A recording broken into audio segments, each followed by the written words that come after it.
बिस्मिल्लाहिर्रहमानिर्रहीम। बेटा depreciation topic के अंदर जो आखिरी चीज़ हमने पढ़नी है वो है अकाउंटिंग प्रिंसिपल्स एप्लीकेबल।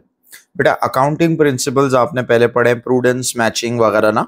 तो हमने ये बात करनी है कि जो डेप्रिसिएशन है इसके ऊपर कौन कौन से अकाउंटिंग कॉन्सेप्ट अप्लाई होते हैं।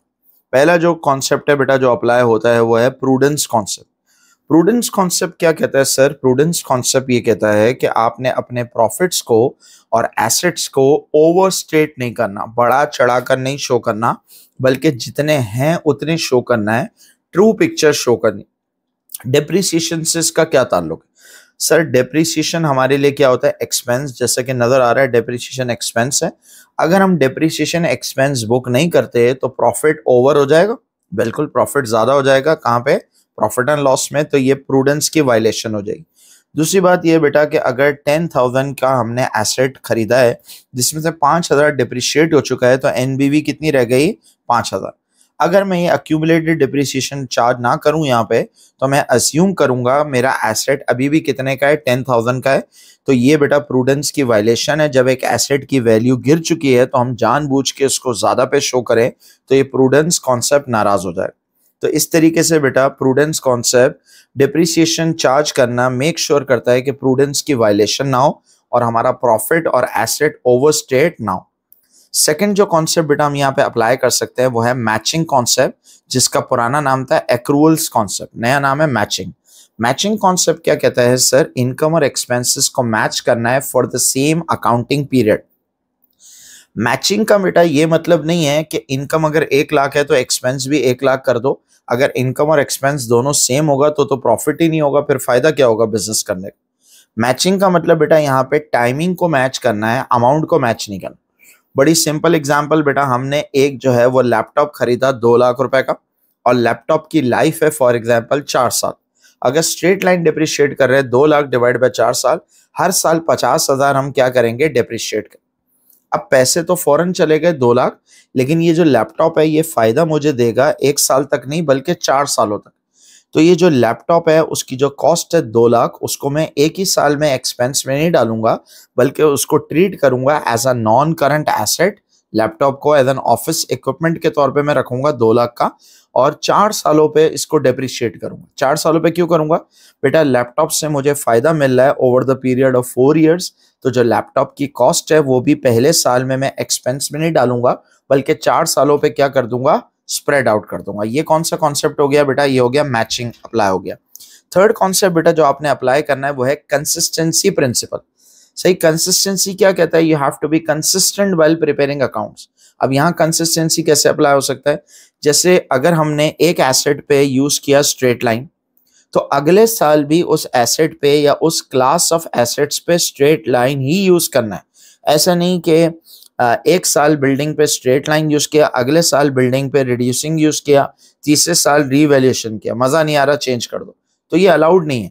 हर साल आपने एक ही मेथड यूज करना। हाँ, ये कर सकते हैं कि बिल्डिंग और फर्नीचर पे स्ट्रेट लाइन करें, कंप्यूटर्स पे और मोटर व्हीकल्स पे रिड्यूसिंग करें, जो छोटे मोटे एसेट है जैसे टूल्स वगैरह, लूज टूल्स वगैरह, उस पर रीवैल्यूएशन करें। ये कंसिस्टेंसी की वायलेशन नहीं। अरे बात सुन। अच्छा, तो ये हो गया आपका कंसिस्टेंसी। कंसिस्टेंसी क्यों जरूरी है बेटा? To aid comparison.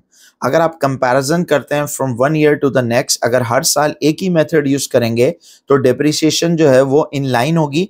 तो फिर हमें पता लगेगा कि भाई वाकई में अगर प्रॉफिट बढ़ रहा है तो ये रियल टर्म्स में बिजनेस के हालात इंप्रूव हो रहे हैं, या हमने डेप्रिसिएशन के मेथड को चेंज करने की वजह से, हमारी डेप्रिसिएशन कम होने की वजह से प्रॉफिट बढ़ रहा है। सही। तो ये अगर हम कंसिस्टेंसी अप्लाई करेंगे तो इससे मेक श्योर होगा कि कंपैरिजन। तो बेटा हर साल आपने एक ही मेथड यूज करना है। अगर गाड़ियों पे आप रिड्यूसिंग यूज कर रहे हैं तो गाड़ियां जितनी भी है सब पे रिड्यूसिंग यूज करें। अगर बिल्डिंग पे स्ट्रेट लाइन यूज कर रहे हैं तो सारी बिल्डिंग्स पे स्ट्रेट लाइन। ऐसा नहीं करना एक गाड़ी पे, होंडा पे स्ट्रेट लाइन कर रहे हैं और टोयोटा पे रिड्यूसिंग कर रहे हैं, सुजुकी पे रिवैल्यूएशन कर रहे हैं, ये नहीं करना। तो ये कंसिस्टेंसी की क्या है? वायलेशन। आखिरी कॉन्सेप्ट बेटा जो हम यहाँ अप्लाई कर सकते हैं वो है going concern assumption, going concern principle. आपने पहले पढ़ा हुआ है बेटा गोइंग कंसर्न, एक बार हम यहाँ रिपीट कर लेते हैं। गोइंग कंसर्न ये कहता है बेटा कि हर साल सही है। Business will continue to operate in the foreseeable future. हर साल बेटा मैनेजमेंट एक कसम खाती है कि हम इस बिजनेस को आगे चलाएंगे। सही है, ना तो हमारी इंटेंशन में कोई मसला है, हम इस बिजनेस को चलाना नहीं चाहते, ना तो हमारी काबिलियत में कोई मसला है, एबिलिटी में मसला है कि हम इस बिजनेस को चला नहीं पा रहे। तो यह है गोइंग कंसर्न। तो सर गोइंग कंसर्न जो कसम खाते हैं, अजम्पशन लेते हैं, उससे डेप्रिसिएशन का क्या ताल्लुक है? एग्जाम्पल ले लेते हैं। एग्जाम्पल ये बेटा कि अगर हम जो है वो आ, एक स्कूल चला रहे हैं, स्कूल में एयर कंडीशनर लगा हुआ है 1 लाख रुपए का। अब air conditioner for example 1 lakh रुपए का, लाइफ है 4 साल, स्ट्रेट लाइन है फॉर एग्जांपल। पहले साल हमने डिप्रिशिएट कर दिया कितना, 25,000। 1 साल के बाद कॉस्ट में से डिप्रिसिएशन माइनस की, एनबीवी रह गई 75। अगर तो हमने आगे स्कूल चलाना है तो हम एसेट को कितने पे रखेंगे, 75। और अगर हमने ये आगे स्कूल बंद करना है, कैंपस बंद करना है, तो एसी को उसकी एनबीवी से हटा के, नेट बुक वैल्यू से हटा के मार्केट वैल्यू पे लेंगे। मार्केट वैल्यू का मतलब हम एयर कंडीशनर का जो डीलर है उसको बुलाएंगे, पूछेंगे भाई ये एसी बताओ कितने में लोगे। वो ड्रामेबाजी करेगा, साहब जो है सेकेंड हैंड कोई खरीदता नहीं है, या फिर जो है वो इलेक्ट्रिसिटी बहुत महंगी हो गई, लोग एसी खरीद नहीं रहे। सही है, या फिर जो है वो कोई भी मसला बताएगा और बोलेगा यार बहुत कम में बिकेगा। हमने बोला चलो बताओ तो सही कितने में बिकेगा। वो कहता है यार मैं ले लूंगा 35। सही है, तो हम इस एसी को जो है वो अभी 75 से हटा के 35 में ले आएंगे, और 35 उसकी कहलाएगी मार्केट वैल्यू या फेयर वैल्यू, या जिसको फोर्स सेल वैल्यू कहते हैं। फोर्स सेल वैल्यू का मतलब अगर हमें फोर्सफुली ये बेचना पड़े, वे ना चाहते हुए भी बेचना पड़े क्योंकि बिजनेस बंद हो गया या बंद होने वाला है, तो हम इस एसी को 35 में बेचेंगे। तो बुक वैल्यू के बजाय 75 के बजाय किस पे ले आएंगे, 35। कब लाएंगे बेटा 35 पे, जब गोइंग कंसर्न वैलिड नहीं है, बिजनेस बंद होने वाला है। लेकिन अगर गोइंग कंसर्न वैलिड है तो एसेट को हम रखेंगे कॉस्ट माइनस अक्यूमुलेटेड डिप्रिसिएशन जो होती है एनबीवी, नेट बुक वैल्यू।